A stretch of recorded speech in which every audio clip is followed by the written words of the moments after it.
ફરી એકવાર સલાહનું મનોવિજ્ઞાન, જેમાં કાલે આપણે મુલાકાત પદ્ધતિ વિશે વાત કરતા હતા કે સલાહના મનોવિજ્ઞાનમાં જ્યારે તમે કાઉન્સેલિંગ કરો છો કે કોઈ થેરાપીનો યુઝ કરો છો ત્યારે મુલાકાત પદ્ધતિનું શું મહત્વ છે અને અન્ય મુલાકાત પદ્ધતિ કરતા સલાહના મનોવિજ્ઞાનમાં જ્યારે આપણે કાઉન્સેલિંગ કરતા હોઈએ છીએ ત્યારે કઈ રીતે મુલાકાત કરી શકાય,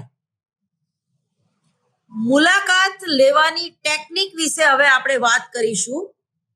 તો મુલાકાતનો સામાન્ય અર્થ થાય છે, જે આપણે જોઈ ગયા કે મોઢા મોઢની વાતચીત. બરોબર, મેં તમને ઘણા બધા ઉદાહરણો આપ્યા હતા કે જેમ કોઈ નેતાનું આપણે જ્યારે મુલાકાત લેતા હોઈએ છીએ તો એ નેતાને પૂછવાના પ્રશ્નો આપણે પહેલેથી તૈયાર કરી રાખવા પડે છે. એ જ રીતે કોઈ કલાકારનું જ્યારે આપણે ઇન્ટરવ્યુ લેતા હોઈએ છીએ ત્યારે પણ એ કલાકાર વિશે આપણને ઘણી બધી માહિતી આપણી પાસે પહેલેથી ઉપલબ્ધ હોય છે. પરંતુ જ્યારે આપણે અસીલની મુલાકાત લેતા હોઈએ છીએ ત્યારે કોઈ લેખિત સ્વરૂપની માહિતી હોતી નથી અને મુલાકાત દરમિયાન જ્યારે મુલાકાતની શરૂઆત આપણે કરતા હોઈએ છીએ ત્યારે જે સલાહકાર છે એ ખૂબ જ શાંતિથી અને સારી રીતે સાંભળી શકે એવી ક્ષમતા વાળો હોવો જોઈએ. કારણ કે જો તમે બહુ સારી રીતે સાંભળી ના શકો અસીલને તો તમારે કઈ ટેકનિક અપનાવી એ તમે નક્કી કરી શકતા નથી. તો અહીંયા આપણે જે જોઈ રહ્યા હતા એ સલાહલક્ષી મુલાકાતની જુદી જુદી પદ્ધતિઓ કઈ છે અને એ પદ્ધતિઓના પ્રકાર કયા છે. બરોબર, મારી ભૂલ ના થતી હોય તો મુલાકાત પદ્ધતિમાં આપણે ખાલી મુલાકાત એટલે શું અને સંશોધન લક્ષી મનોવિજ્ઞાનમાં મુલાકાત કેવી રીતે હોય છે અને એ મુલાકાત ના ફાયદાઓ અને હેતુઓ કયા કયા છે. બરોબર, તો કે મુલાકાત એ ટૂંકમાં હેતુપૂર્વકની હોય છે. કોઈ પણ વ્યક્તિને જ્યારે આપણે મળીએ છીએ એમાં મોરારી બાપુ પણ આવે કે તમારા કોઈ અંગત મિત્ર પણ આવે કે તમારા પ્રોફેસર પણ આવે કે અત્યારે તમે અને અમે મીન્સ મારા વિદ્યાર્થીઓ મને સાંભળી રહ્યા છે તો આ પ્રત્યક્ષ મુલાકાત નથી પરંતુ પરોક્ષ મુલાકાત છે. તો એમાં એક હેતુ રહેલો છે કે સલાહલક્ષી મનોવિજ્ઞાન એટલે શું, એ કેવી રીતે એની એક્ઝામ તમે આપશો એને સમજવાની હું તમને એક અધ્યયન કાર્યથી આપણે જોડાયેલા છીએ. તો એ આપણો હેતુ છે, એ આપણો ધ્યેય છે. તો એવી રીતે જ જે જુદી જુદી મુલાકાત હોય છે તો એ મુલાકાત પદ્ધતિઓમાં સૌથી પહેલા તો મુલાકાતનો હેતુ શું છે અને મુલાકાતના ફાયદાઓ કયા કયા છે એના વિશે આપણે માહિતી મેળવવાની છે. તો એની વ્યાખ્યા આપણે જોઈ ગયા હતા કે મુલાકાત એ હેતુપૂર્વકની મોઢા મોઢની વાતચીત છે. બરોબર, જેનાથી માહિતી એકઠી કરવામાં આવે છે. એવું કોણ કે છે તો કે 2010માં એક સંશોધનકાર એસ નારાયણને આપણને આ વ્યાખ્યા આપી. તો મુલાકાત એ કોઈ હેતુ સિદ્ધ કરવાના ઉદ્દેશ્યથી બે વ્યક્તિઓ વચ્ચે ગોઠવાયેલી એક બેઠક છે જેના દ્વારા અસીલ પાસેથી હેતુપૂર્વક માહિતી એકઠી કરવામાં આવે છે. બરોબર, એ વિશે આપણે વાત કરી ગયા અને એના જે જુદા જુદા ફાયદાઓ છે એ ફાયદાઓમાં આપણે એનો 10મો ફાયદો જે હતો એ મુલાકાતમાં અસીલ સમજે છે કે પોતાની સમસ્યાઓ ઉકેલ લાવવો હોય તો પોતાની જાતે જ અગત્યના નિર્ણયો લેવા પડશે. આ એક સહભાગી છે. બરોબર, તો કે સલાહકાર તો સમસ્યા ઉકેલની દિશા સૂચવી શકે, નિર્ણય તો અસીલે જ લેવાનો હોય છે.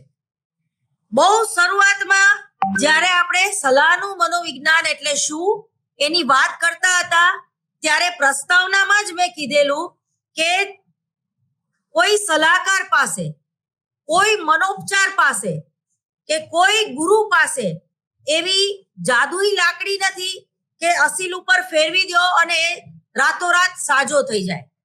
એ જ રીતે જે રીતે જૂની બીમારી ઘર કરી ગઈ હોય તમારા શરીરમાં, જેમ કે તમને ચિકનગુનિયા હોય કે એપિલેપ્સી થી પીડાતા હોય કે ડાયાબિટીસ થી પીડાતા હોય કે તમારી કિડની ફેલ થઈ ગઈ હોય, તો એમાં તમારે એક લાંબો ઉપચાર કરવો પડે છે. તમને એનું રિઝલ્ટ રાતોરાત નથી મળતું અને તમારે એવી દવા લેવી પડે છે કે જેની કોઈ સાઈડ ઇફેક્ટ પણ ના હોય, એટલે કે એલોપેથી નહીં પરંતુ આયુર્વેદિક. તો જે રીતે એક દવાઓના બજારમાં, ઉપચારના બજારમાં આયુર્વેદનું જે મહત્વ છે, એ જ રીતે જ્યારે કોઈ વ્યક્તિ પોતાના વ્યક્તિત્વને ગુમાવે છે, એટલે કે કોઈ વ્યક્તિ સૌમ્ય મનોવિકૃતિથી પીડાતી હોય, ડિપ્રેશનમાં હોય, ચિંતાથી પીડાતી હોય, એને આપઘાતના 2-4 વાર પ્રયત્ન કર્યા હોય, તે સમાજના ચોકઠામાં બંધ બેસી શકતી ના હોય, તે એકલવાયુ જીવન જીવતી હોય, તો આવી વ્યક્તિ જ્યારે મનોભાર સતત અનુભવે છે, સતત હતાશા અને સંઘર્ષમાં રહે છે, ત્યારે એને રાતોરાત આપણે સાજા કરી શકતા નથી. એના માટે આપણે સાયકોપેથોલોજી અથવા તો એવા કોઈ ટેકનિક કે એવા કોઈ વિષયનો જાણકાર, જે સલાહકાર જે છે એ જે તે વિષયનો જાણકાર હોવો જોઈએ. એ કાઉન્સલર બહુ સારો હોવો જોઈએ અને એની પાસે એની ડિગ્રી પણ હોવી જોઈએ. પરંતુ અહીંયા મર્યાદા એ છે કોઈ પણ સલાહકારની કે એ દવા આપીને ટ્રીટમેન્ટ નથી કરી શકતો. માત્ર એના હાથમાં વાતચીત દ્વારા કાઉન્સલિંગ કરવાની બાબત હોય છે. એટલે કે મુલાકાત પદ્ધતિ દ્વારા કોઈ પણ સલાહકાર જે છે એ મુલાકાત પદ્ધતિનો ઉપયોગ કરીને, મુલાકાત પદ્ધતિની જે જુદી જુદી પ્રયુક્તિઓ છે એનો ઉપયોગ કરીને જે તે વ્યક્તિ એટલે કે અસીલને ઠીક કરી શકે છે. એને એનું જે ગુમાવેલું માનસિક સ્વાસ્થ્ય છે એ પાછું મેળવી આપે છે. પરંતુ અહીંયા અતિ મહત્વની વાત એ છે કે આવું કરવામાં અસીલનો જો સપોર્ટ ના હોય, અસીલને જો સાજું થવું ના હોય, અસીલને જો પોતાની સમસ્યા સમજવામાં રસ ના હોય, અથવા તો એને મગજમાં તાળું જ મારી દીધું હોય કે મારે સાજું થવું જ નથી, મારે મારું આખું જીવન કુસમાયોજન દ્વારા જ વ્યતીત કરવું છે, અથવા તો મારું આખું જીવન જુદી જુદી બચાવ પ્રયુક્તિઓનો સહારો લઈને જ મારે જીવવું છે, અથવા તો વાસ્તવિક પરિસ્થિતિને અવગણીને માત્ર કાલ્પનિક જગતમાં જ જીવવું છે, આવી પરિસ્થિતિમાં જે તે મનોપચારક છે, જે સલાહકાર છે, એની પાસે ગમે એટલું જ્ઞાન હોય, ગમે એટલું સારું માર્ગદર્શન હોય, ગમે એટલી સારી ટેકનિક્સ હોય, પણ એ અસીલને મૂળ સ્થિતિમાં નહીં લાવી શકે છે. એટલે કે અસીલને મૂળ સ્થિતિમાં લાવવું એટલે કે એને પાછું માનસિક સ્વાસ્થ્ય મેળવવામાં, માનસિક સ્વાસ્થ્ય કેળવવામાં એ જે સલાહકાર છે એ નિષ્ફળ જાય છે. શા માટે નિષ્ફળ જાય છે? કારણ કે એ વ્યક્તિની જીજીવિષા છે, જીવન પ્રત્યેનો દ્રષ્ટિકોણ છે, જીવન કેવી રીતે જીવવું એની કલાની જે ટેકનિક છે એ શીખવા માટે એ પોતે માનસિક રીતે તૈયાર જ નથી. તો આ ડિપ્રેશનમાંથી દૂર લાવવા માટે એક સુંદર મજાની મુલાકાત પદ્ધતિ જો રચવામાં આવે તો એના ફાયદા ઘણા બધા છે. એમાં જુદા જુદા 10 ફાયદાની વાત આપણે કાલના લેક્ચરમાં વાત કરી. હવે 11મો ફાયદો આ પ્રમાણે છે કે મુલાકાતમાં અસીલ પોતાના વિશે જાણકારી મેળવે છે. ઘણીવાર એવું બને છે કે અસીલ એટલો બધો ડિસ્ટર્બ હોય છે કે એને પોતાની અભિયોગ્યતા કે અભિરુચિનો પણ ખ્યાલ રહેતો નથી. એ પોતે બિચારો નિષ્ક્રિય થઈ ગયો હોય છે. માત્ર એને પુશ કરવાની જરૂર છે, માત્ર એને એક્ટિવ કરવાની જરૂર છે, અને એ એક્ટિવ કરવાનું કામ, એ પોઝિટિવ વાઇબ્રેશન આપવાનું કામ જે છે એ કોણ કરે છે? તો કે છે કે સલાહકાર.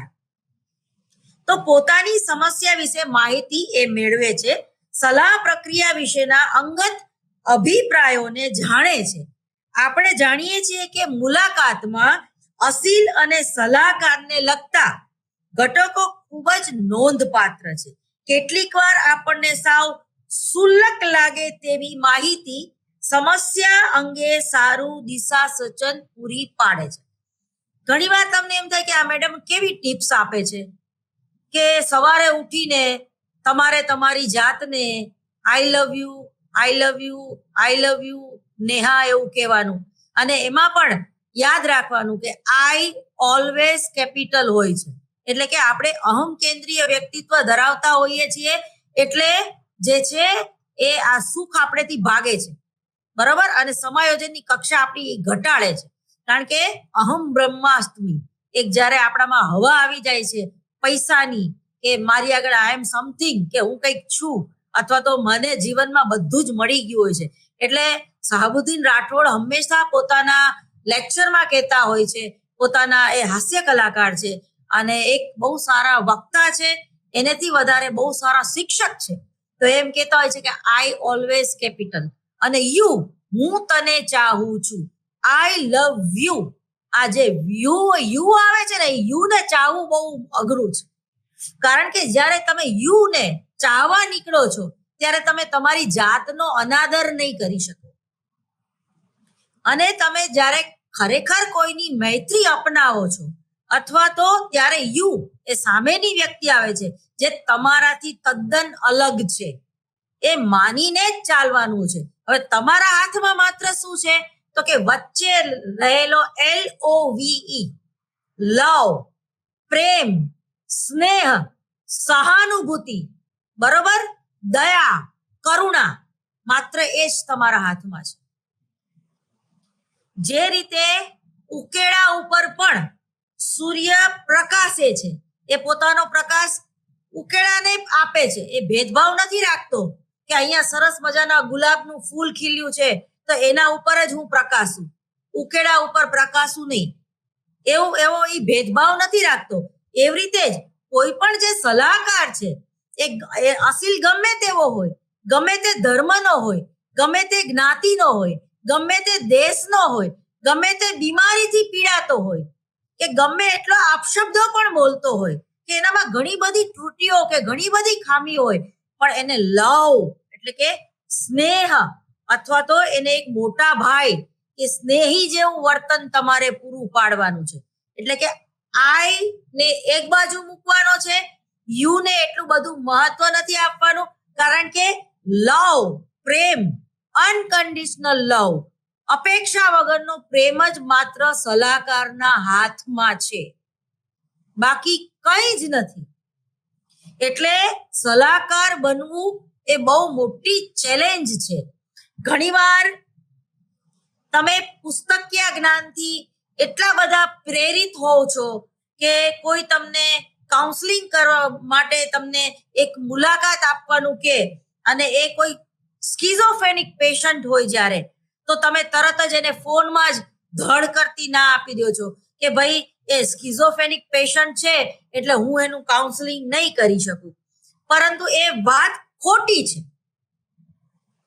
જરૂરી નથી કે તમે ન જ કરી શકો, જરૂરી નથી કે જે સ્કિઝોફ્રેનિક પેશન્ટ છે એ દવા લેતો હોય એટલે એનું કાઉન્સલિંગ થાય જ નહીં, અથવા તો એનું કાઉન્સલિંગ કરવાનો કોઈ મતલબ જ નથી. આવું નથી, બરોબર.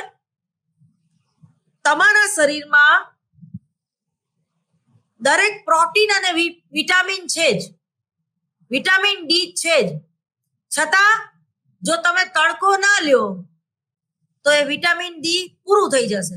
તો એ જ રીતે જે જીવવાની ક્ષમતા છે સ્કિઝોફ્રેનિક પેશન્ટમાં, એને આપઘાત કરવાના અનેક વાર વિચારો આવે છે, એને ખૂન કરવાના પણ વિચારો અનેક વાર આવે છે. એ ઉન્મદ મનોવિકૃતિથી પીડાતો હોય કે ખિન્ન મનોવિકૃતિથી પીડાતો હોય, આ બંને સ્કિઝોફ્રેનિક પેશન્ટના જે જુદા જુદા લક્ષણો છે, પરંતુ એ દવાથી એને શાંત કરી શકાય છે. અને કોઈ પણ સલાહકાર છે તો એનું હિલિંગ પણ હિલિંગ મેથડ જેને આપણે કહેવામાં આવી છે, જેમાં તમારે તમારી સ્પિરિચ્યુઅલ લેવલ એટલે કે તમારી આધ્યાત્મિક શક્તિ પાવરફુલ કરવી પડે છે. બરોબર? તમે ઉર્જાવાન હોવા જોઈએ, તમે ચેતનાવાન હોવા જોઈએ, તમારામાં સ્વસભાનતા હોવી જોઈએ, તમારામાં શાર્પનેસ હોવી જોઈએ, જેથી કરીને આવા અસીલ જે સ્કિઝોફ્રેનિક પેશન્ટ છે એને પણ તમે મુલાકાત દ્વારા થોડાક જેટલું તમારાથી શક્ય હોય એટલું તમે એને રિલેક્સ કરી શકો. એટલે પહેલેથી જ પાણી આવ્યા પહેલા જે આપણે પાળ બાંધી દઈએ છીએ એ અમુક વાર હિતાવહ નથી. તમે એક પ્રયત્ન તો કરો. તમે ક્યારેય કોઈ એઝ એ સલાહકાર તરીકે કોઈ સ્કિઝોફ્રેનિક પેશન્ટને મળ્યા? ના. ચોપડીમાં લખ્યું છે કે જે લોકો દવા લેતા હોય કે જે લોકો તીવ્ર મનોવિકૃતિથી પીડાતા હોય એ લોકોને કાઉન્સેલિંગની જરૂર નથી. એવું ના હોય. એની એક મુલાકાત તો તમે લઈ શકો. B positive. તમે એક વિધાયક વલણ અપનાવીને મુલાકાત પદ્ધતિના જે ફાયદાઓ છે એ ફાયદાઓ તમે આવા સ્કિઝોફ્રેનિક પેશન્ટને આપી શકો છો. પણ એમાં તમારી ચેતના જે છે, તમારી જે ઉર્જા શક્તિ છે, તમારી જે પ્રાણ શક્તિ છે, તમારું જે સ્પિરિચ્યુઅલ લેવલ છે એ પાવરફુલ હોવું જોઈએ. તો આ જે 11મો ફાયદો છે તો એ ખરેખર તે જુઠ્ઠું બોલે છે કે સાચું બોલે છે એ તમને વધારે જ્યારે તમે એની મુલાકાત લ્યો તમને ખ્યાલ આવી જ જાય છે. પરંતુ તમારે આવા વખતે એનું અપમાન નથી કરવાનું. તમારે એના પ્રત્યે દયા, કરુણા અને મમતા રાખવાની છે.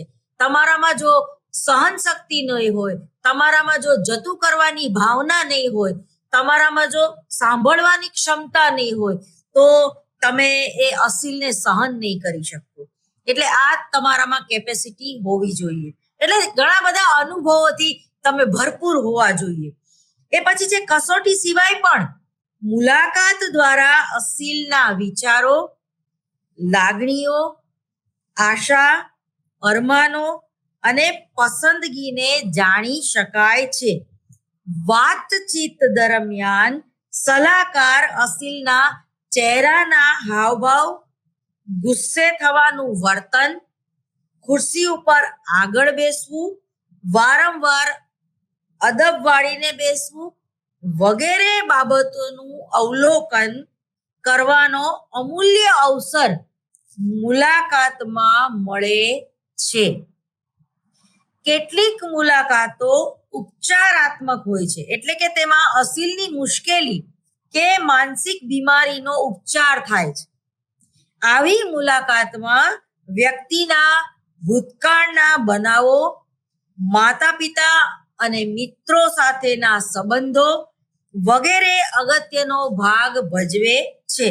પરંતુ આ વિશે જાણવાનો એક જ રસ્તો છે અને તે રસ્તો આપણને સફળ મુલાકાતની મંજિલ તરફ લઈ જાય છે. તો ટૂંકમાં આ મેં તમને કીધા કે મુલાકાત જે પદ્ધતિ છે તો કે મુલાકાતના હેતુઓ અને એના ફાયદાઓ કયા કયા છે તો એ આપણે વિગતે જાણી લીધા.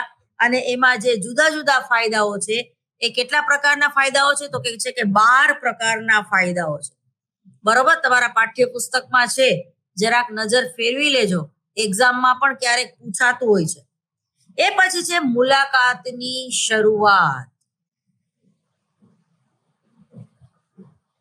જેની શરૂઆત સારી એનો એન્ડ સારો. એટલે first impression is a last impression. તમારે તમારી ઇમ્પ્રેશન જે છે એ અસીલ ઉપર એક પોઝિટિવ ઇમ્પ્રેશન પાડવાની છે. તમારે એક મૈત્રી ભર્યો વ્યવહાર અને એમાં પણ એક મર્યાદાની લીટી દોરીને મુલાકાતની શરૂઆત કરવાની હોય છે, જેથી કરીને અસીલ છે એ એટલો બધો તમારેથી નજદીક પણ ન આવે, બરોબર, અને અસીલ જે છે એ એટલો બધો તમારેથી ભાગી પણ ન જાય.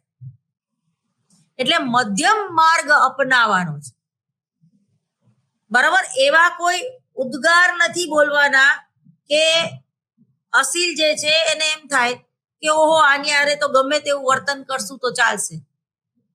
ઘણીવાર ઘણાને વાતે વાતે બક્કા બોલવાની ટેવ હોય, અથવા તો અરે યાર માફ કરી દે, અરે યાર સાંભળને, બકા જો બકા.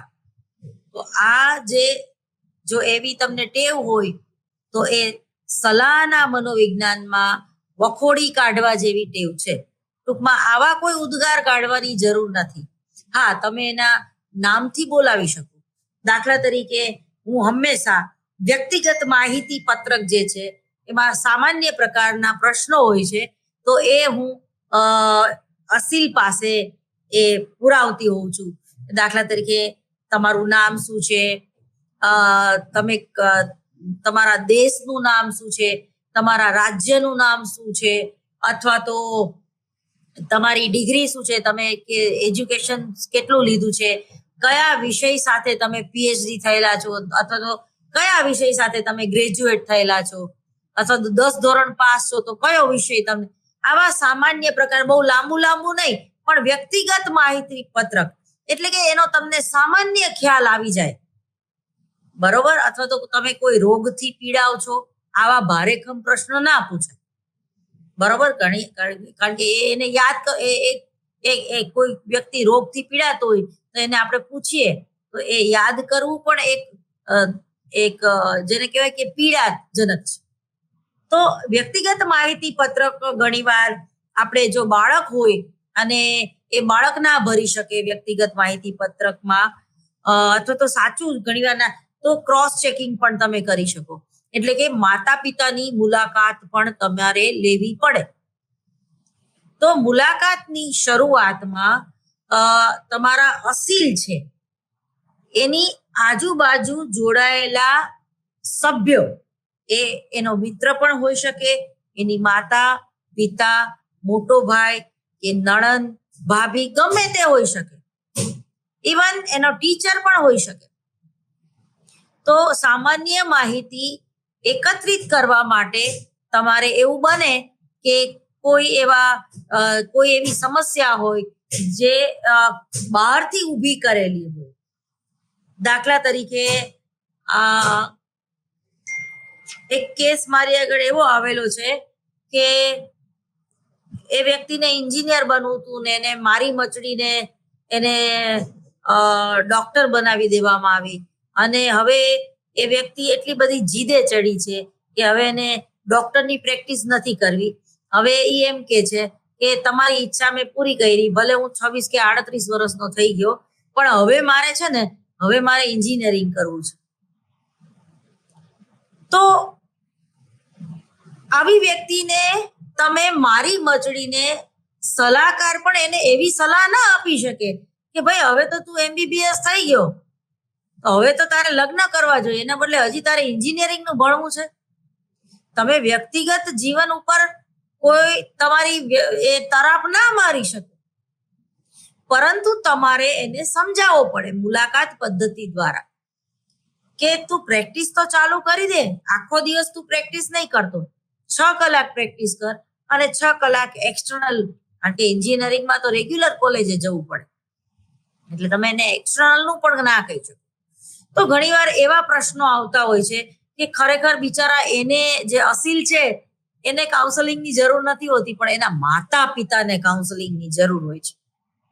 કે કેટલો મારી મચડીને આપણે બાળકોને એટલા બધા માતા પિતા હાવી છે થઈ જતા હોય છે કે એ બાળક અંતે મનોભાર અને સંઘર્ષ અને હતાશાનો ભોગ બને છે.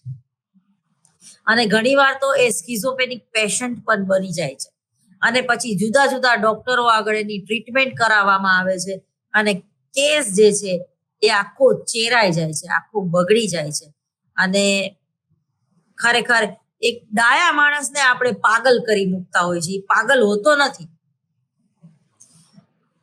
તો ખરેખર ઘણીવાર એવું બને છે કે તમારી આગળ જે અસીલ આવેલો હોય છે ને એ ખરેખર વિચારે એને કાઉન્સેલિંગની જરૂર નથી હોતી, પણ એની આજુબાજુના એના જે વિચિત્ર માણસો કે વિચિત્ર કુટુંબીજનો કે વિચિત્ર પિતા કે માતા હોય છે ને એને કાઉન્સેલિંગની જરૂર હોય છે.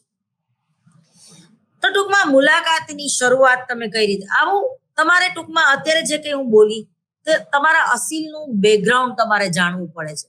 જો તમારા અસીલનું બેકગ્રાઉન્ડ તમને ખબર ના હોય તો તમે એ વ્યવસ્થિત રીતે એનું કાઉન્સેલિંગ કરી શકતા નથી. તો કે મુલાકાત એ અસીલ સાથે થતી હેતુપૂર્વકની વાતચીત છે. બરાબર, તમે કોઈ વ્યક્તિ સાથે એમને વાત નથી કરતા.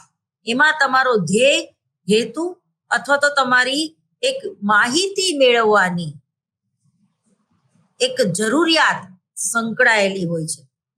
બરાબર, તો કે મુલાકાત એ અસીલ સાથે થતી હેતુપૂર્વકની વાતચીત છે. અને એ વાતચીતમાં એઝ એ સલાહકાર તરીકે તમારે શરૂઆતમાં જ્યારે શરૂઆતની સિટિંગ ચાલતી હોય ત્યારે તમારે ઓછામાં ઓછું બોલવાનું છે. અને માત્ર ઉદ્ગારોથી કામ ચાલી જતું હોય ત્યાં સુધી એક લીટી બોલવી એ પણ જોખમકારક છે. હા કહો ને, હું સાંભળું છું. ઓકે ઓકે ઓકે, આમ થયું, ઓકે, હા હવે મને સમજણ પડી. આ પ્રકારના શબ્દો તમે ઉદ્ગારો તમે તમારા અસીલ સામે મૂકી શકો છો. એ જ રીતે એનું કંઈક સુંદર મજાનું નામ હોય. દાખલા તરીકે ચિત્રલેખા. તમારા અસીલનું નામ માની લો કે ચિત્રલેખા છે, તો તમે એક લાઇટ મૂડમાં એને પૂછી શકો, આટલું સુંદર નામ, એનો અર્થ મને સમજાવશો? શું ચિત્રલેખા એટલે શું? તો જો એનામાં નોલેજ હશે, એનામાં જ્ઞાન હશે, પ્લસ એનો જો મૂડ હશે તો એ ચિત્રલેખા ઉપર પણ તમને 10 મિનિટ સારું એવું સમજાવી શકશે. એ જ રીતે એને કોઈ એની દુખતી નસ, એને ગમતી વાતો, એને કોઈ સંગીતમાં રસ હોય કે એને લતા મંગેશકર કે મુકેશના ગીતોમાં રસ હોય અથવા એ કેરિયોકે સિસ્ટમની સાથે ગાવા માટે ટેવાયેલી હોય તો તમે એને સુંદર, હું તો મારા પેલા કાઉન્સેલિંગના રૂમમાં માઇક પણ રાખું છું. અને ઘણીવાર જો મારો અસીલ ગાવાના મૂડમાં હોય તો હું એને ગવડાવું છું. અને એ જ્યારે ગાતો હોય ત્યારે કયા પ્રકારના ગીતો સિલેક્ટ કરે છે એ મારો પર્પઝ હોય છે. કઈ રીતે ગાય છે, કયા શબ્દો ઉપર વધારે ભાર મૂકે છે, ગાતા ગાતા એ શું રડી પડે છે, ગાતા ગાતા એના મોઢાના હાવભાવ અથવા તો શું એની આંખો બંધ થઈ જાય છે, અથવા તો એ ગાતા ગાતા કંઈક અલગ જ મૂડમાં આવી જાય છે અને અટકી જાય છે અને ધ્રુસકે ને ધ્રુસકે રડી પડે છે. તો એ ગીત સાથેનું એનું જે જોડાણ છે એનાથી પણ તમે મુલાકાત લઈ શકો. તો આ તમારી પોતાની એક અલાયદી ટેકનિક છે જેનો તમે ઉપયોગ ભરપૂર કરી શકો. તો એના માટે તમારામાં એક આંતરસૂઝ હોવી જોઈએ, તમારામાં એક ક્રિએટિવિટી હોવી જોઈએ. જો તમારામાં ક્રિએટિવિટી કે આંતરસૂઝ નહીં હોય તો તમે સારી રીતે એ મુલાકાતની શરૂઆત છે એ નહીં કરી શકો. તો શરૂઆત તમે કોઈ સરસ મજાના એક કુદરતી સૌંદર્યના એક વર્ણન એને કરાવો અથવા તો એને એવી કોઈ વાત પૂછો કે જે જેને કે એના સુખ સાથે સંકળાયેલી હોય, એની પીડા સાથે સંકળાયેલી ન હોય. કોઈ પણ ડોક્ટર, જ્યારે આપણે કોઈ ડોક્ટરની મુલાકાત લઈએ છીએ તો સૌથી પહેલા ડોક્ટર આપણી સામું જોવે છે. શું બેન, બહુ પાણીપુરી ખાધી, આમ તો ઘણા વખતે આવ્યા નહીં, એટલે ઘણા વખતે માંદા પડ્યા, તો આટલું કહેશો તોય પણ પેલો જે અસીલ છે એ રિલેક્સ થઈ જશે. અથવા તેમ કે કોઈ સારો ડોક્ટર હોય, એકદમ સાયુજ્ય સ્થાપનની કક્ષા વધારવામાં એને બહુ રસ હોય, તો એ ડોક્ટર તમને બહુ સારા પ્રશ્નો પૂછી શકે.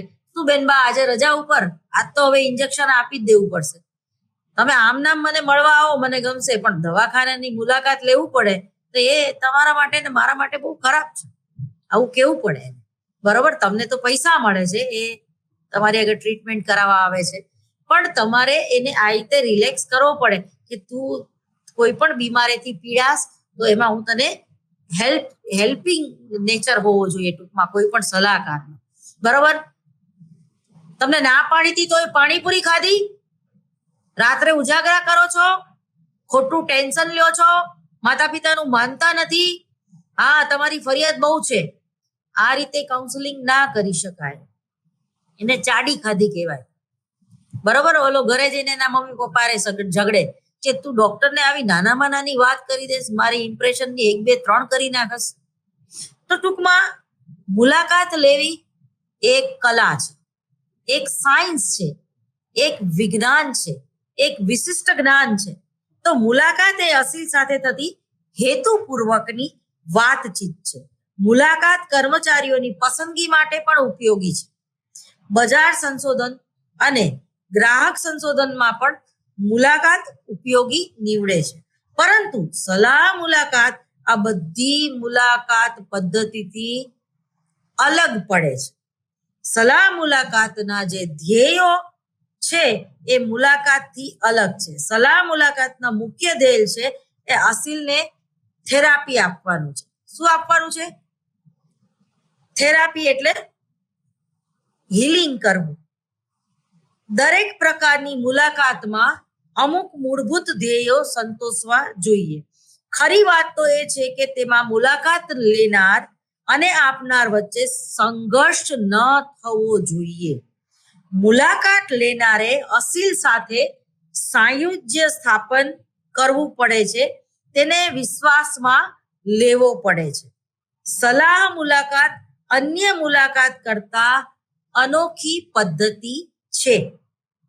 મુલાકાતમાં અસીલને આરામદાયક સ્થિતિમાં રાખવામાં આવે છે.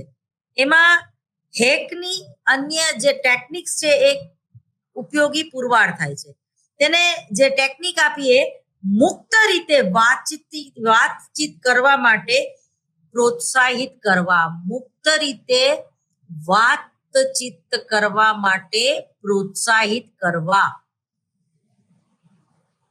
દાખલા તરીકે તમે જોજો, ઘણીવાર તમે ઇન્ટરવ્યુ દેવા જાઓ તો મનોવિજ્ઞાનના વિષય સાથે જ્યારે તમે MA MPhil અને PhD કર્યું હોય, બરોબર, અને તમે ઇન્ટરવ્યુ દેવા જાઓ, હવે માની લો કે તમારો જે સંશોધનનો વિષય જે છે એ છે શૈક્ષણિક મનોવિજ્ઞાન, એટલે કે શિક્ષણની મનોવિજ્ઞાનની જે શાખા છે એમાં તમે લઘુ સંશોધનો કરેલા છે, એમાં તમારી થીસીસ હોય, બરોબર, અને તમને સામાન્ય પ્રશ્ન પૂછવામાં આવે કે મનોવિજ્ઞાનની વ્યાખ્યા શું છે, એ પછી મનોવિજ્ઞાનની કઈ શાખા તમને વધારે ગમે છે, અને એમાં તમે જ્યારે એવું કહો કે સલાહનું મનોવિજ્ઞાન, એટલે એ જે ઇન્ટરવ્યુ લેનાર વ્યક્તિ છે એ તરત જ તમને કદાચ પૂછે કે તમારું સંશોધન તો બધું શૈક્ષણિક મનોવિજ્ઞાન ઉપર છે, તો તમને સલાહનું મનોવિજ્ઞાન કેવી રીતે ગમે છે? એમાં તમારું કોઈ પ્રદાન ખરું કે સલાહના મનોવિજ્ઞાનમાં તમારું કોઈ સંશોધન ખરું? તો એનો જવાબ તમારી પાસે હોવો જોઈએ. કારણ કે જ્યારે તમે એમ કહો છો કે મને સલાહના મનોવિજ્ઞાનમાં અભિરુચિ છે, તો ખાલી અભિરુચિ હોવી જરૂરી નથી, એમાં તમારી કોઈ અભિયોગ્યતા ખરી? તમે જ્યારે એવું કહો છો કે હું સંગીત વિશારદ છું, તો સંગીત વિશારદને માત્ર ગાતા તો આવડતું જ હોય, સુગમ સંગીત તો આવડતું જ હોય, શાસ્ત્રીય સંગીત તો આવડતું જ હોય, પરંતુ યમન રાગ ગાવતો એમ કહો કે પહાડી રાગ ગાવતો એવું કહો કે તો પહાડી રાગ ગાતા આવડવો જોઈએ તમને, અથવા તો સંભળાવે કોઈ ગીત અને એમાં તમે એમ કહો કે તમને પૂછવામાં આવે કે આ કયો રાગ છે, તો તમને તરત જ ખબર પડી જવી જોઈએ કે આને યમન રાગ કહેવાય, કે આને મલ્હાર રાગ કહેવાય, કે આને પહાડી રાગ કહેવાય. બરોબર. રામ તેરી ગંગા મેલી પિક્ચરમાં પહાડીઓ કી બુલંદીઓ સે, તો આ જે છે એ જ્યારે કુદરતી સૌંદર્યની વચ્ચે આપણે કોઈ વ્યક્તિ હોઈએ છીએ અને એ જે રાગ છેડવામાં આવે છે તે વધારે ઇફેક્ટિવ હોય છે. એ જ રીતે મલ્હાર રાગ ગાવાથી વરસાદને તમે લાવી શકો છો. તો એ પ્રકારના જે રાગ છે એ સંગીત વિશારદને ખબર હોવી જોઈએ. તો ઇન્ટરવ્યુ દેવા જ્યારે તમે બેઠા છો અને તમે જ્યારે એવું કહો છો કે મને ક્લિનિકલ સાયકોલોજીમાં રસ છે, અથવા તો એજ્યુકેશન સાયકોલોજીમાં રસ છે, અથવા તો મને કાઉન્સેલિંગના પેપરમાં રસ છે, તો એ કાઉન્સેલિંગ કેવી રીતે કરાય, એની ટેકનિક કઈ કઈ છે, કાઉન્સેલિંગમાં કયા સાયકોલોજીસ્ટનો કેવો ફાળો છે, અથવા તો કઈ પ્રયુક્તિઓ દ્વારા તમે કાઉન્સેલિંગ કરશો, આ બધા પ્રશ્નોના જવાબ આપવાની તમારામાં હિંમત હોવી જોઈએ. ઘણીવાર અમુક ઇન્ટરવ્યુ લેનાર વ્યક્તિ ખૂબ જ સારી હોય છે, એમ કે છે કે મનોવિજ્ઞાનમાં તમને જે આવડતું હોય એ બોલો તમે, તો તમારે કન્ફ્યુઝ, ઘણીવાર આપણને ફ્રીડમ મળે છે તો આપણે વધારે કન્ફ્યુઝ થઈએ છીએ. બરાબર. તો એ બહુ સારી વાત છે. તો અઘરામાં અઘરો ક્લિનિકલ સાયકોલોજી સાથે તમે સ્કિઝોફ્રેનિક પેશન્ટ કોને કહેવાય એના લક્ષણો બોલી જાઓ તો જ તમે હોશિયાર કહેવાય એવું નથી. એનોવા અને સ્ટેટિસ્ટિકલ એનાલિસિસ તમને કરતા આવડતું હોય તો જ તમે બહુ હોશિયાર, કે રિસર્ચ ડિઝાઇન તમારે કરીને બતાવો તો જ તમે હોશિયાર એવું જરૂરી નથી. ખાલી એક સીધો સાધો ટોપિક લઈને પણ તમે સારામાં સારું ઇન્ટરવ્યુ આપી શકો છો. દાખલા તરીકે ગેસ્ટાલ્ટ થિયરી, સમગ્રતાલક્ષી દ્રષ્ટિકોણ, માનવતાવાદ, પણ ફોકસ કરો. જે તમે સ્કિનરની ઉપર બોલો છો તો એ સ્કિનરે જે કીધું હોય એ જ આવવું જોઈએ. તમે પાવલોને પસંદ કર્યો તો પાવલોમાં કે ફ્રોઈડ ઘૂસી ના જવો જોઈએ. ફ્રોઈડની વાત કરો છો તો એમાં યુંગ ના આવવો જોઈએ. વોટસનની વાત કરો છો તો એમાં વર્તનનું મનોવિજ્ઞાન આવવું જોઈએ. એમાં આત્મા અને ચેતનાનું વિજ્ઞાન ના આવવું જોઈએ. તો મનોવિજ્ઞાનના સિદ્ધાંતો અને સંપ્રદાયો જો તમે એમાં બધા જ સિદ્ધાંતો વાંચી ગયા હશો તો મનોવિજ્ઞાનની કોઈ પણ શાખામાં તમને ભણાવવામાં મુશ્કેલ નહીં પડે, તમને સમજવામાં પણ મુશ્કેલ નહીં પડે. તો એ જ રીતે જ્યારે તમે કાઉન્સેલિંગનું પેપર ભણાવો છો કે ભણો છો તો એ એટલી અત્યંત વ્યવહારુ શાખા છે કે આપોઆપ બીજી બધી જે શાખાઓ છે એનું નોલેજ તમને મળી જતું હોય છે, અને કાં એનું નોલેજ છે એ અવશ્ય રીતે તમારી પાસે હોવું જ જોઈએ.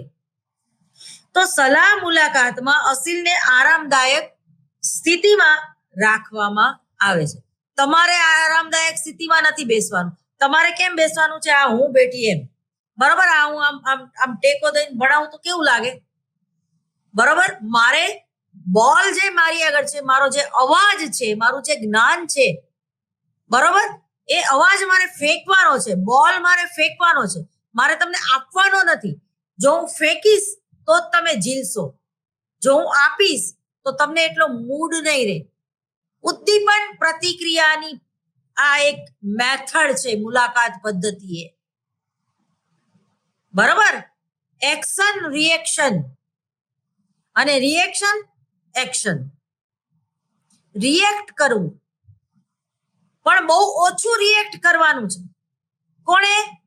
તો કે છે કે સલાહકારે. વારંવાર રિએક્ટ નથી કરવાની એની વાતને.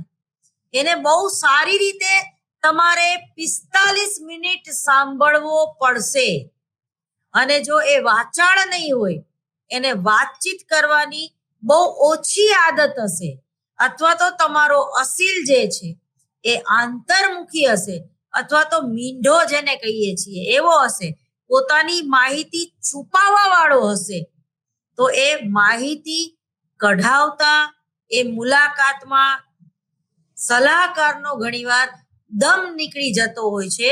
ત્યારે પણ કોઈ પણ કાઉન્સલરે, કોઈ પણ મનોપચારકે ખૂબ જ ધીરજ માંગી લેવી પડે છે.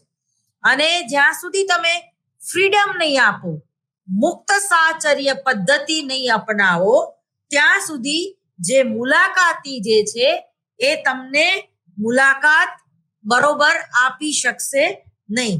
તો કે સલાહકાર તેમાં રસ ધરાવતો હોવો જોઈએ અને સહાનુભૂતિપૂર્ણ યુક્ત અને મૈત્રીયુક્ત રીતે અસીલને સાંભળવો જોઈએ. અસીલનું તે મૂલ્યાંકન કરતો ન હોવો જોઈએ. શરૂઆતમાં તમારે એની પાછળ નથી પડી જવાનું, અથવા તો એને ખ્યાલ ન આવવો જોઈએ. ઘણીવાર તો મુલાકાત એ રીતે લેવામાં આવે છે કે છુપાવવામાં આવે છે કે આ કોઈ સાયકોલોજીસ્ટ છે, આ કોઈ મનોપચારક છે, કે આ તમારું હીલિંગ કરવા માટે આવ્યા છે, બરોબર, કે આ કોઈ રેકી માસ્ટર છે, કે આ કોઈ નિષ્ણાત વ્યક્તિ તમારી સાથે વાત કરી રહી છે. એવું પણ ઘણીવાર શરૂઆતની મુલાકાતમાં અસીલથી છુપાવવું પડે છે. પછી ભલે બીજી સિટિંગ કરો અને એ જ્યારે એને એમ થાય કે ના, આ સામેની વ્યક્તિ જે છે એ મને સમજી શકે છે, એ વિશ્વાસુ છે, હું મારી અંગત સમસ્યાઓ કે માહિતી છે એમની આગળ હું શેર કરી શકીશ અને એ ગુપ્ત રાખશે. આવી જ્યારે એને ખાતરી થઈ જાય છે એ પછી તમે વ્યવસ્થિત અને મુક્ત રીતે માહિતી મેળવવા માટે મુલાકાત યોજી શકો છો. પરંતુ ઘણીવાર ઘણા કેસોમાં અથવા તો ઘણા અસીલોને તરત જ આપણે કહી નથી દેવાનું કે હું એક મનોપચારક છું. તો મુલાકાતની શરૂઆતમાં અસીલના પ્રશ્નોનો જવાબ આપવામાં આવે છે. મુલાકાતનો હેતુ સ્પષ્ટ કરવામાં આવે છે. દરેક વખતે નહીં, દરેક વખતે તો છુપાવવું શક્ય જ નથી, બરોબર. પછી એ જ્યારે માનસિક રીતે તૈયાર થઈ જાય છે અને બધા અસીલોને આ જે મેં પહેલા કીધું એ લાગુ નથી પડતું. ઘણીવાર તો અસીલને જો કાઉન્સલિંગ ના કરાવવું હોય તો એ કાઉન્સલિંગ તમારું કંઈ કામ નથી લાગતું.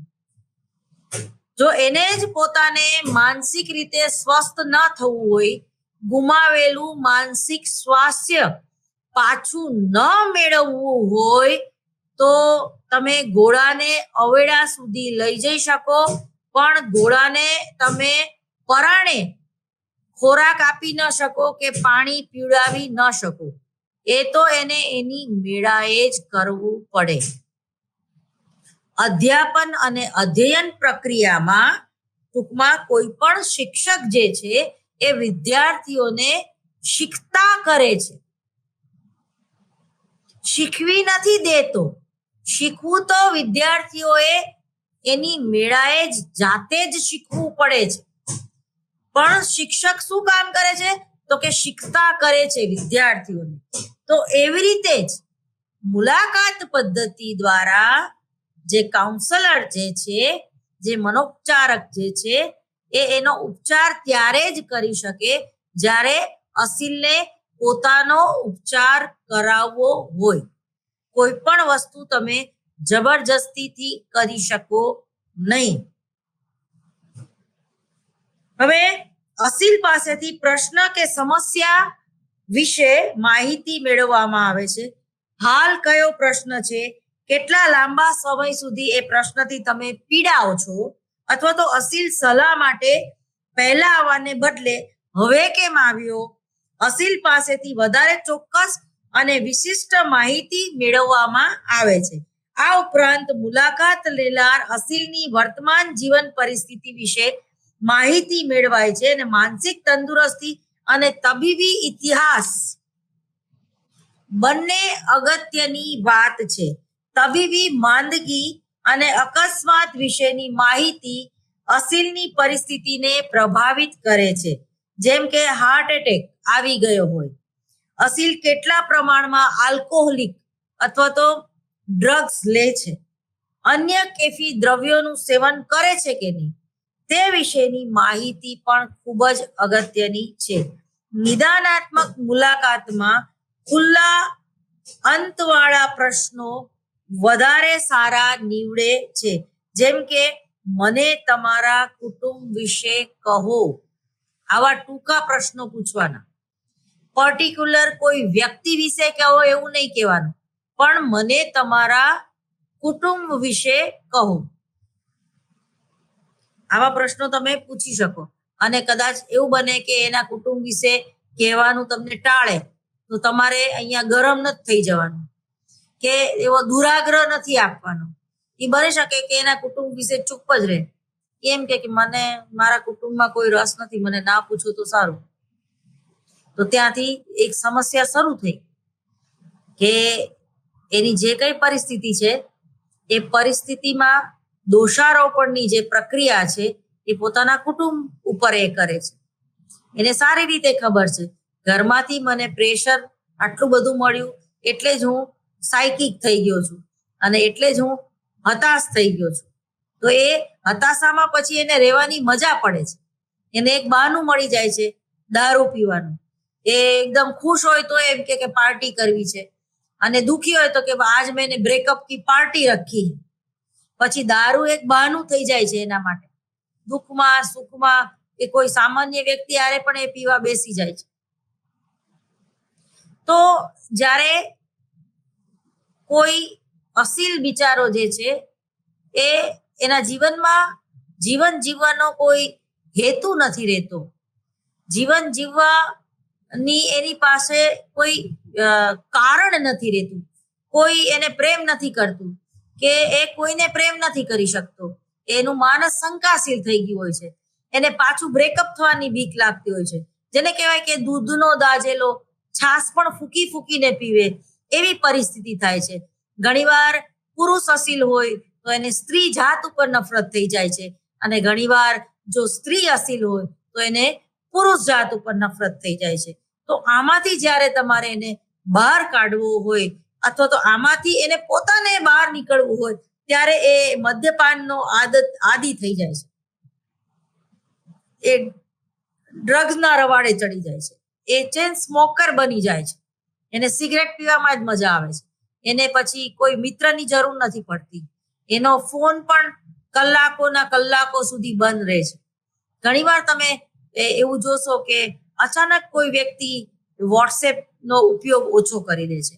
અચાનક કોઈ વ્યક્તિ જે છે એ સોશિયલ મીડિયામાં ખૂબ જ એક્ટિવ હોય અને અચાનક એના ફોટોગ્રાફ્સ એ મૂકવાનું બંધ કરી દે છે.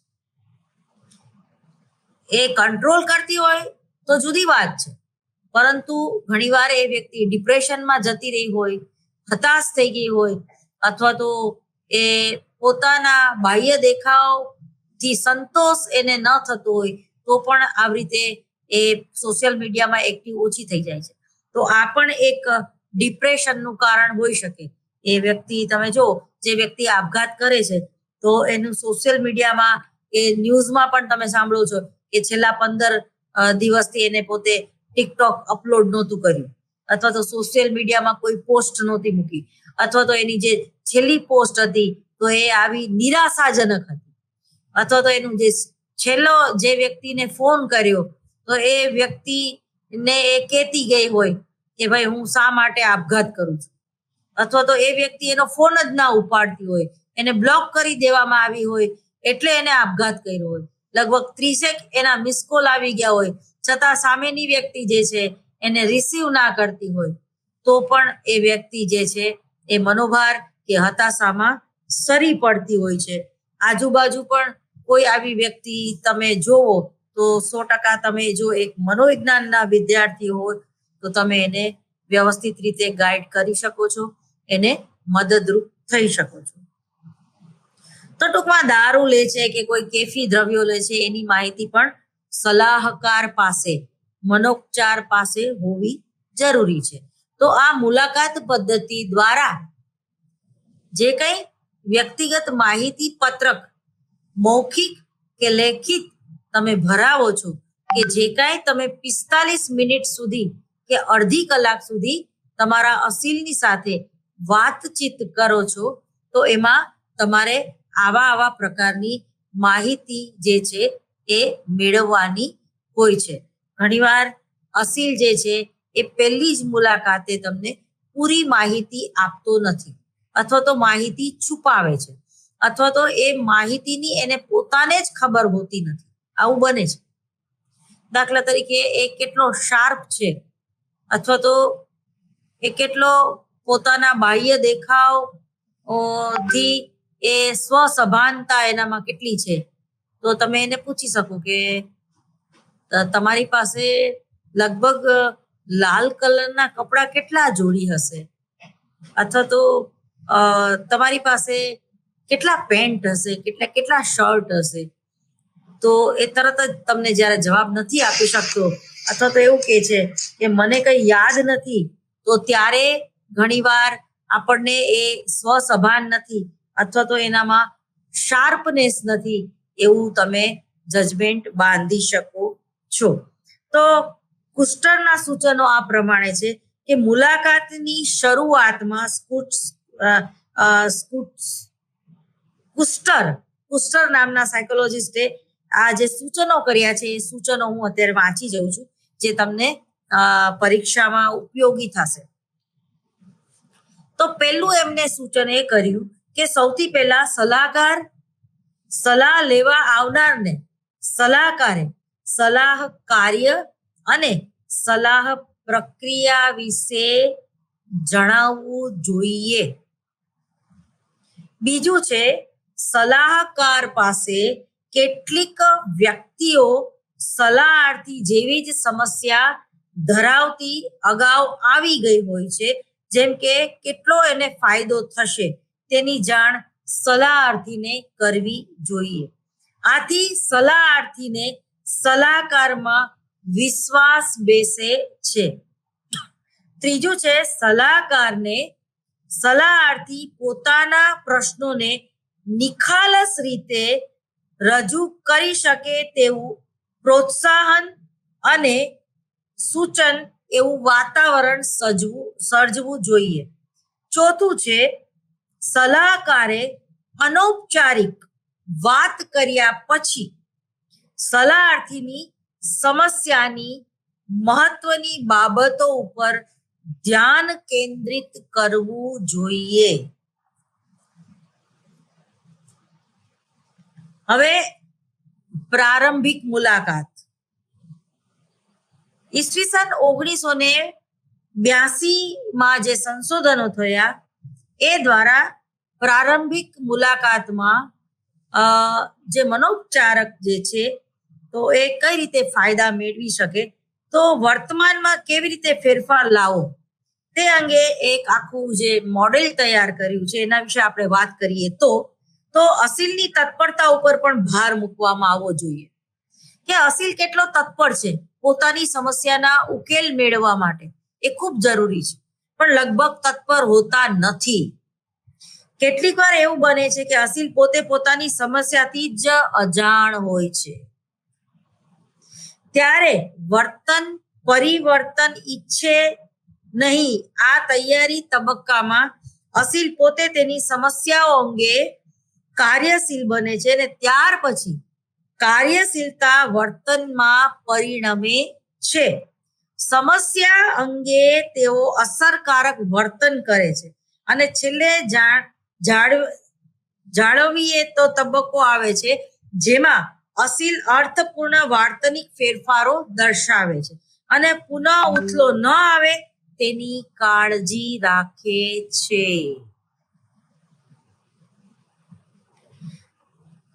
ઉથલો સ્કિઝોફ્રેનિક પેશન્ટમાં પણ આવે છે, જુદી જુદી ફોબિયાથી પીડાતી વ્યક્તિઓમાં પણ આવે છે.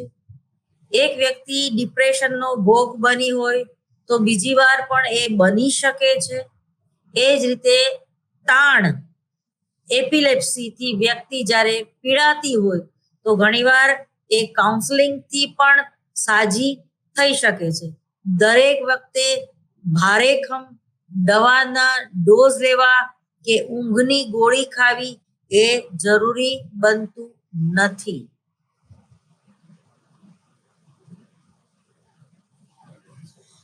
એ પછી છે કેટલાક અસીલો શરૂઆતના તબક્કામાં સલાહ મુલાકાતમાં ઓછા વ્યસ્ત રહે છે, જ્યારે તૈયારી અને કાર્યશીલ તબક્કાવાળા અસીલો સલાહ મુલાકાતમાં વધારે વ્યસ્ત રહે છે. ખરેખર તો પ્રારંભિક મુલાકાત એ સમાનાર્થી માટે ખૂબ જ મુશ્કેલી ભર્યો તબક્કો છે. દરેક મુલાકાત જે છે એ ગમે એવી જ હોય એ જરૂરી નથી. બની શકે કે 3 સિટિંગ લીધા બાદ જે અસીલ છે એ કંઈક બહાનું કાઢીને સિટિંગમાં ન આવે, મુલાકાત એ સ્થગિતતા આવી જાય છે. તો એ સ્થગિતતા ન આવે એના માટે પણ અમુક જે ટિપ્સ છે એ તમારે ધ્યાનમાં રાખવી જોઈએ. એનું એક મોડેલ જે છે એ તમારે સમજવું જોઈએ. તો સલાહકારના ઘટકો અને સલાહાર્થીના ઘટકો બંને ભાગ ભજવતા જોવા મળે છે. પ્રારંભિક મુલાકાતમાં પોતાના મુખ્ય ધ્યેય વર્તન પરિવર્તનને મેળવવા માટે સલાહકાર અસીલની સામાન્ય છાપ મેળવે છે. તેના સ્વભાવથી માહિતગાર હોય છે અને તેની લાગણીઓ અને મનોવલણો સમજે છે. જેમ કે અસીલ વર્તન પરિવર્તન ઈચ્છે છે કે નહીં.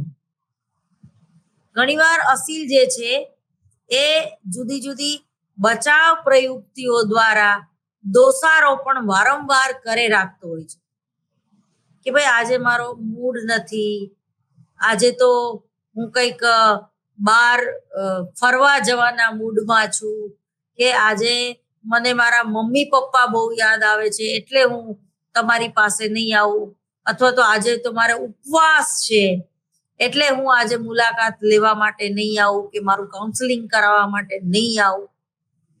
તો તમારે એને એવું કોઈ પ્રલોભન પૂરું પાડવું જોઈએ મનોપચારકે, જેથી એ